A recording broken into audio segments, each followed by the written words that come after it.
All right. Well, listen to this. Rallies and events are being held across the globe today in defense of that Iranian mother sentenced to death by stoning. An Iranian official says the report of the stoning are totally false. Still, the mother of two may be executed at any time for allegedly committing adultery, despite no evidence proving that claim.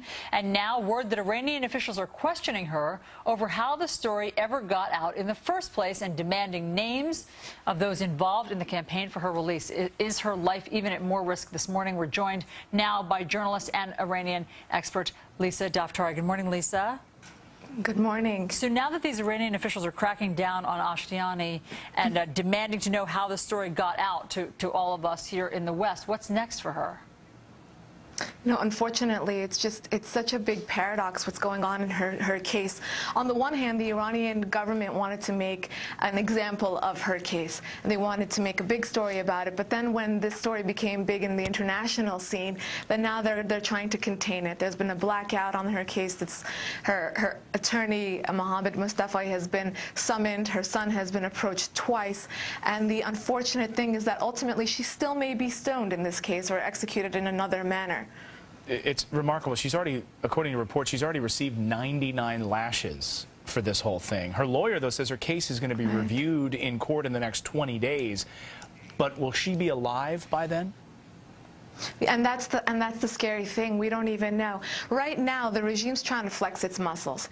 They are kind of regretting scaling back because of the international pressure. And we have to remember that this regime is always trying to set an example. They tried to set an example of her, and they do this on a daily basis. I'll give you an example. If a woman is seen in her car and her headscarf is a little too far back, revealing too much of her hairline, she's pulled over. Her car is impounded. Her car is left on the side of the road, and a sign is put on top of her car that the driver of this car was taken away. Her car is here because she did not follow Islamic dress code, for example.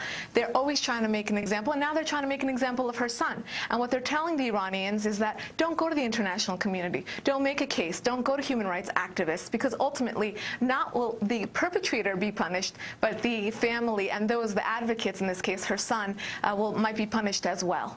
Lisa, we don't have much time left, but at some point, tell us how this works. At some point, might Ashtiani, the woman here, just disappear and we won't ever know what happened to her?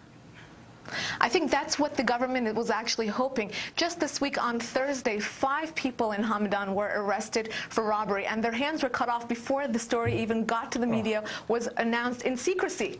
And this happened in secrecy, and when the judge was interviewed, they said that it was because if the international community found out about the case, they might try to influence us, and they might try to have a hand in our judiciary system, and we don't want that. So it's been a huge backlash, not only for this family, but for the entire country as well. Yeah, it's unbelievable. I don't think there's any justice taking place in their court system. Lisa Daftari, always great to see you this morning. Thank you, Lisa.